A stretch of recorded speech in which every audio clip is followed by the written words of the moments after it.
धर्मशास्त्रानुसार कोणतेही व्रत किंवा संकल्प तेव्हाच पूर्णत्वाला पोहोचतो जेव्हा त्याचे विधीपूर्ण उद्यापन म्हणजेच समारोप केला जातो. आता उद्यापन हा शब्द यापन या रूपातून आला असून त्याचा अर्थ व्रत पूर्ण करण्याचा शास्त्रोक्त पद्धत असा होतो. मार्गशीर्ष महिन्यात केले जाणारे महालक्ष्मी व्रत हे विशेष मानले जाते. महिनाभर प्रत्येक गुरुवारी पूजन, कथा वाचन आणि उपवास केल्यानंतर शेवटच्या गुरुवारी व्रताचा समारोप केला जातो. या दिवशी केलेले उद्यापन हे केवळ पूजेचे कर्तव्य नसून पूर्ण महिनाभर केलेल्या साधनेचा व्रत देवीकडे कृतज्ञतेने समारोप करण्याची पवित्र भावना यात असते. उद्यापनाच्या दिवशी केलेल्या विशेष पूजन, दान आणि सुवासिनींच्या भोजनामुळे व्रताचे पूर्ण फळ प्राप्त होते अशी श्रद्धा आहे. आता उद्यापन कधी करतात तर मार्गशीर्ष महिन्यातला शेवटचा गुरुवार म्हणजेच यावर्षी 18 डिसेंबर 2025 ला उद्यापन केले जाते. ज्या स्त्रिया संपूर्ण महिनाभर व्रत पाळतात त्या सर्वजणी या दिवशी उद्यापन करतात. काही स्त्रिया हे व्रत सलग 5, 7 किंवा 11 वर्षे पाळण्याचा संकल्प करतात. अशा वेळी संकल्प पूर्ण झाल्यावर महाउद्यापन स्वतंत्रपणे केले जाते. मात्र इथे आपण फक्त प्रतिवर्षी होणाऱ्या वार्षिक उद्यापन विषयी बोलणार आहोत. आता उद्यापनाची तयारी बघूया. उद्यापनाचा गुरुवार हा इतर सर्व गुरुवारांपेक्षा अधिक महत्त्वाचा मानला जातो. त्यासाठी पुढील तयारी केली जाते. सर्वप्रथम घरातील सर्व भाग आणि देवघर नीट स्वच्छ केले जाते. घरासमोर मोठी आकर्षक रांगोळी काढली जाते आणि दरवाजावर आंब्यांच्या पानांचे तोरण बांधले जाते. उद्यापन म्हणजे महानैवेद्याचा दिवस. साध्या नैवेद्याऐवजी या दिवशी पंचपक्वानांसह संपूर्ण थाळीचा नैवेद्य दिला जातो. या दिवशी सकाळी लवकर स्नान करून स्वच्छ वस्त्रे परिधान करावीत. देवघरात दर गुरुवार प्रमाणे देवांची नित्य पूजा करावी. रांगोळी काढलेल्या चौरंगावर वस्त्र अंथरून तांदळाची रास करून त्यावर कलश स्थापित केला जातो.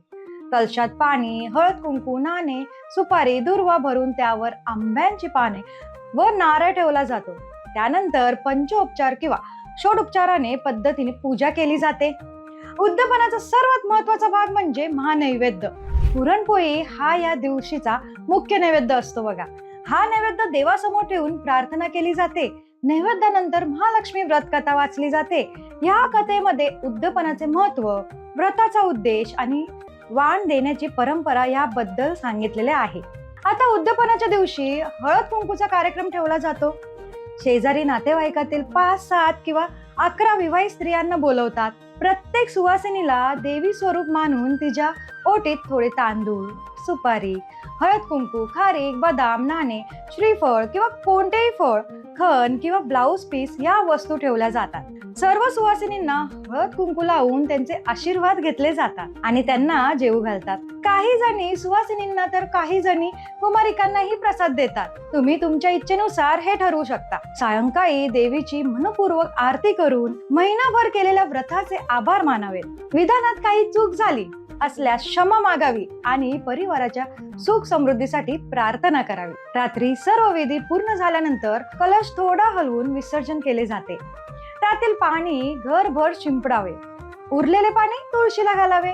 तांदूळ धान्याच्या डब्यात मिसळतात. नारळ प्रसाद म्हणून वाटला जातो आणि इतर वस्तू नदी किंवा तळ्यात किंवा झाडांच्या मुळाशी विसर्जन केले जातात. मार्गशीर्ष व्रताचे उद्यापन हे फक्त एक धार्मिक विधी नाही, ते सामाजिक ऐक्य, स्त्री शक्तीला मान आणि कृतज्ञतेची भावना जपणारा सुंदर संस्कार आहे. वाण देणे म्हणजे आपल्या समृद्धीतील एक अंश इतरांशी शेअर करण्याची भावना असते. या उद्यापनाच्या माध्यमातून फक्त देवीकडे विनम्र प्रार्थना करतो, हे देवी महालक्ष्मी, या महिनाभर माझ्या घरी राहून माझी सेवा स्वीकारलीस. येणाऱ्या वर्षातही सुख समृद्धीच्या रूपाने माझ्या घरात स्थिर वास कर. बाकी तुम्हाला व्हिडिओ आवडला असेल तर व्हिडिओला लाईक करा आणि चॅनलला सबस्क्राईब करा. पुन्हा भेटूया अशाच माहितीपूर्ण व्हिडिओमध्ये. तोपर्यंत धन्यवाद.